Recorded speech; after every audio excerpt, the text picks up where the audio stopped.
샬롬, 안녕하세요. 오늘은 요한계시록 15강 9장 13절부터 21절까지 하겠습니다. 이 부분은 유난히 상징이 많고요. 해석하기가 어렵습니다. 그런데 우리가 요한계시록의 상징을 해석할 때 구약을 통해서나 또는 전후 문맥을 통해서 해석하는 것이 중요하고요. 또 많은 학자들의 해석이 있어서 저도 요즘 그 많은 학자들의 해석을 공부하고 있습니다. 그 중에서 가장 이 시대에 건강하게 해석한 그런 해석으로 저도 같이 강의해 가고 있습니다. 13절 14절입니다. 여섯째 천사가 나팔을 불매 내가 들으니 하나님 앞 금제단 네 뿔에서 한 음성이 나서 나팔 가진 여섯째 천사에게 말하기를 큰 강 유브라데에 결박한 네 천사를 놓아주라 하매. 여섯째 천사가 나팔을 부니까 하나님 앞에 있던 금제단 네 뿔에서 소리가 났습니다. 하나님 앞에 있는 금제단 네 뿔에서 음성이 나왔다는 말은 뒤이어 나오는 사건들이 하나님의 주권 아래서 펼쳐짐을 알 수 있습니다. 제단은 6장에서 순교자들이 자기들의 피를 갚아달라고 탄원했던 제단이고요. 또 금제단은 8장에서 성도들의 기도를 담아서 하나님 앞에 올려드렸던 곳이 금제단입니다. 하나님의 제단에서 하나님의 음성이 들리는 걸 지금 말하고 있습니다. 나팔을 가진 여섯 천사에게 큰 강 유브라데에 결박당해 있던 네 천사를 놓아주라는 음성인데요. 이때 유브라데는 바벨론, 아수르, 페르시아 이런 것들을 상징하고 그 나라들이 그 강을 건너서 이스라엘을 공격했던 것을 배경으로 해석하면 되겠습니다. 큰 강 유브라데에 결박된 네 천사를 놓아주라는 말씀의 뜻은 결국 외세의 침공을 통해서 또는 외부적인 것들을 도구를 사용해서 이스라엘 백성을 심판하고 또 철저하게 다루시겠다는 하나님의 의지를 말하고 있습니다. 15절 16절입니다. 네 천사가 놓였으니 그들은 그 연, 월, 일, 시에 이르러 사람 3분의 1을 죽이기로 준비된 자들이더라. 마병대의 수는 2만 만이니 내가 그들의 수를 들었노라. 유브라데 강에서 놓인 네 천사는 사람의 3분의 1을 죽이기로 준비된 심판의 대행자들이었습니다. 때가 이르기까지 하나님이 얼마나 준비하셨는지를 알 수 있는 게 연, 월, 일, 시에 이르러 하나님이 정하신 때가 있다는 뜻이죠. 이때 매였던 네 천사가 풀려나니까 무서운 재앙들이 죄인들을 덮치기 시작합니다.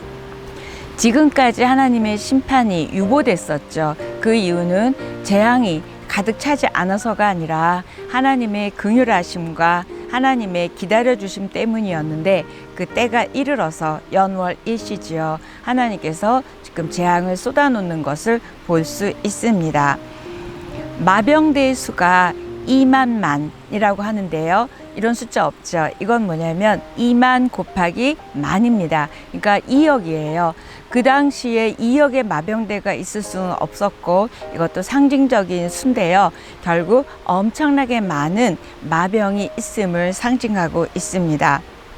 마병대는 하나님이 사용하신 군대지만 특성상 사단의 세력이나 심판하는 도구로 사용하는 이방 민족을 의미하는 것일 수도 있습니다. 이방 민족이나 또는 사단의 세력까지도 하나님께서 사용하셔서 그 연월시가 이르니까 때가 이르니까 하나님께서 예정하신 심판을 하시는 것을 우리는 볼 수 있습니다. 그러나 지금은 은혜의 때고 구원의 때입니다. 그리스도께서 열어놓으신 이 구원의 문 가운데 많은 사람들이 들어오도록 저와 여러분이 복음을 전하는 때이기도 하죠. 17절 19절 마병대의 모습을 설명하고 있습니다. 이 같은 환상 가운데 그 말들과 그 위에 탄 자들을 보니 불빛과 자줏빛과 유황빛 호신경이 있고 또 말들의 머리는 사자머리 같고 그 입에서는 불과 연기와 유황이 나오더라. 이 세 재앙 곧 자기들의 입에서 나오는 불과 연기와 유황으로 말미암아 사람 3분의 1이 죽임을 당하니라. 이 말들의 힘은 입과 꼬리에 있으니 꼬리는 뱀 같고 또 꼬리에 머리가 있어 이것으로 해하더라. 요한의 환상 가운데 본 군대의 모습을 지금 17절에서 19절까지 굉장히 구체적으로 묘사하고 있습니다. 말탄 자들이 불빛, 자줏빛, 유황빛, 호신경을 가지고 있고요. 또 그 마병대에 속한 말들의 머리에는 사자의 머리와 같다는 표현인데요. 그건 사자의 잔인함 또는 굉장히 힘이 셈 이런 것들을 상징하고 있습니다. 또 말들의 입에서는 불과 유황과 연기가 나오고 있다고 합니다.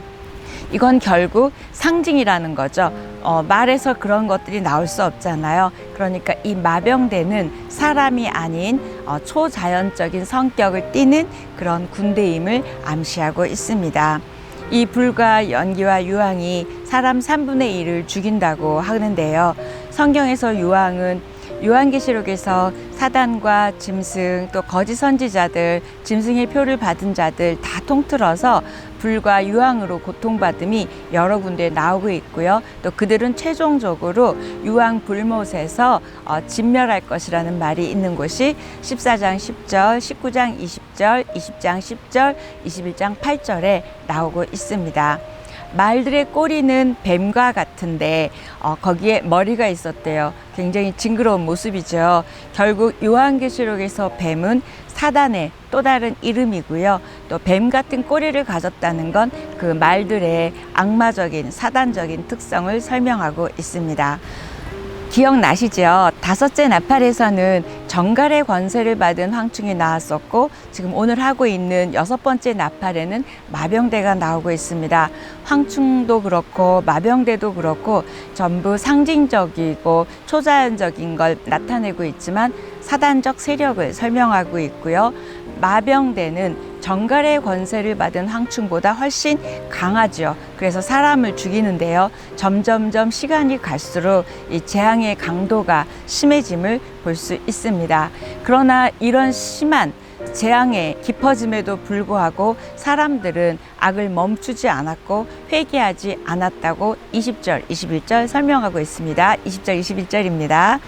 이 재앙에 죽지 않고 남은 사람들은 손으로 행한 일을 회개하지 아니하고 오히려 여러 귀신과 또는 보거나 듣거나 다니거나 하지 못하는 금, 은, 동과 목석의 우상에게 절하고 또 그 살인과 복술과 음행과 도둑질을 회개하지 아니하더라.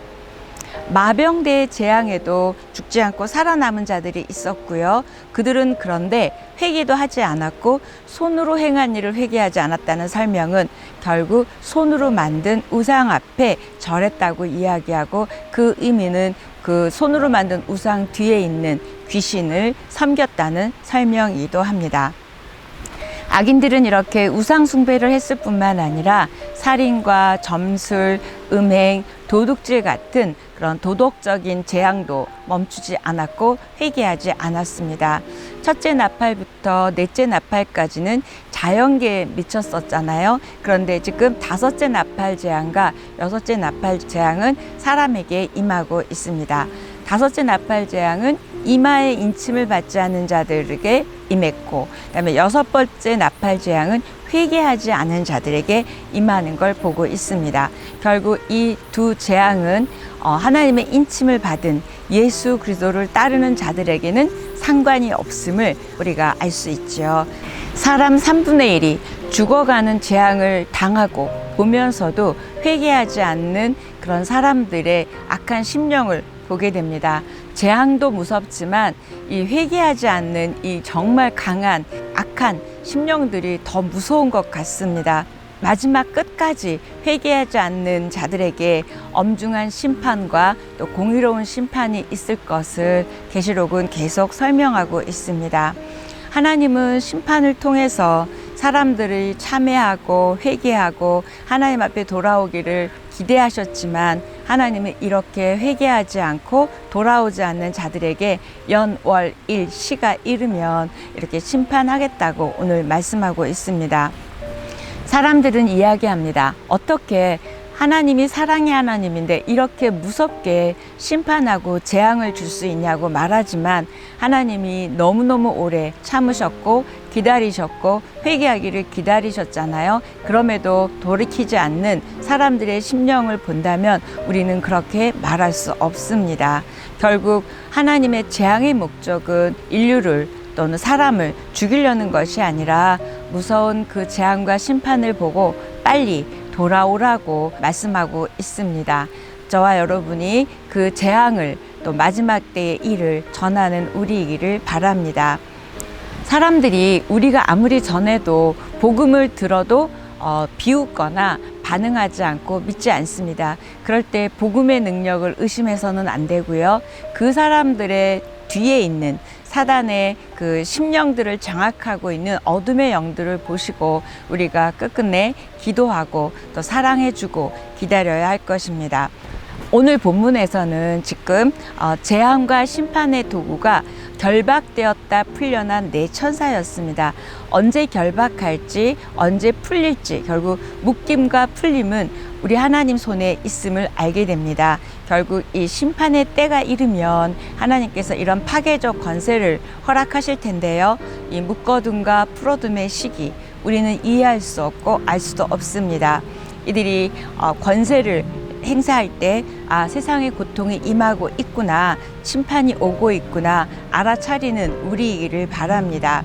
그런데 그 심판과 재앙은 회개하지 않은 심령들이었고요. 결국 회개를 거부하고 악한 일을 계속 더할 것이고 더 기독교를 박해할 수도 있습니다. 요즘 세상을 보면 알 수 있습니다. 그들은 회개하지 않고 돌아오지 않았지만 우리 하나님을 믿는 우리들은 이럴 때 더 회개하고 더 심령을 하나님 앞에 점검해야 할 것 같습니다. 우리는 성령이 우리 심령 안에서 역사하기 때문에 회개하는 우리들이고요. 또 회개가 살아있는 한 우리들은 희망이고 또 우리들은 더욱더 하나님의 사람으로 되어질 것입니다. 전 세계적인 혼란, 국가의 재난들, 또 전염병들, 여러 가지 현상들을 보면 이미 재앙 가운데 있는 인류를 보게 됩니다. 이럴 때 우리 그리스도인들은 종말을 준비하는 우리들이어야 되고요. 또 세상이 어떤 일들로 우리를 흔들어 놓고 믿음으로 반응하지 못하게 한다 할지라도 우리는 예수님만이 우리의 마지막 대답이며 우리의 마지막 소망임을 흔들리지 않는 우리였으면 좋겠습니다. 세상이 마감되는 날, 다시 말하면 우리 주님 다시 오는 날, 예수님을 믿고 살았는지 믿지 않고 살았는지에 따라 아마 엄청난 결과가 나뉘어질 것입니다. 하나님의 인을 받지 아니한 사람들은, 다시 말해서 회개하지 아니한, 돌아오지 아니한 사람들은 하나님의 제단 앞에서 심판을 받을 것이고, 하나님의 인침을 받은 예수 그리스도를 구세주로 믿는 우리들은 하나님께서 승리하게 하실 줄 믿습니다. 이미 종말 속에 와 있는 세상입니다. 어떤 격동과 혼란과 어려움 속에서도 우리는 흔들리지 않고 예수님만이 우리의 구주이시며 소망이심을 고백한 자로서의 삶을 살아가는 저와 여러분이 됐으면 좋겠습니다. 예수 그리스도가 우리의 길이요 진리요 생명이실 뿐만 아니라 역사의 주인이시고 역사의 구세주이시고 역사의 심판주이십니다. 9장을 마무리하면서 하나님을 믿지 않는 그들의 회개하지 않음도 문제지만 우리 하나님을 믿는 우리들의 회개하지 않음도 문제인 것 같습니다. 하나님의 자녀들인 우리들이 성령의 감동으로, 성령의 깨닫게 하심으로 우리가 날마다 회개하고 또 회개가 살아있는 한 우리는 하나님 앞에 깨어 있을 것입니다. 마태복음 11장 20절에 보면 자기가 기적을 많이 행한 마을들이 회개하지 않으므로 꾸짖기 시작하였다는 말씀이 있는 것처럼 하나님은 회개하는 심령을 좋아하시죠. 저와 여러분이 회개함으로 영적 무감각에서 벗어날 수 있고요. 영적 충만함이 있을 수 있습니다. 오늘 내가 회개할 것이 무엇인지 점검하고 하나님 앞에 회개하는 오늘이기를 바랍니다. 회개할 게 없으세요? 그러면 너무 좋겠지만 가만히 믿음 안에서 우리를 보면 더 기뻐하고 더 감사하고 더 사랑하지 못하고 더 기도하지 못한 것, 회개할 일들 참 많고요. 무엇보다도 다른 사람의 아픔을 알아주지 않았고 또 다른 사람이나 상황에게 원망하고 불평했던 것들, 은혜로 살고 있으면서도 그 은혜를 잊어버렸던 것들, 이런 모든 것들이 다 사실은 회개할 거리들입니다. 아니, 너무 많아서 회개할 것들을 다 나열할 수 없을 정도의 우리들의 심령과 우리들의 삶일 수 있습니다. 저와 여러분이 회개가 그치지 않는다면 희망이지요. 우리가 재앙을 보고도 회개하지 않는 그들과는 다르게 우리가 믿음 안에 있으면서도 날마다 우리의 심령을 점검하고 회개하는 우리의 믿음과 우리의 삶이 되기를 축복합니다. 오늘 여기까지 하겠습니다.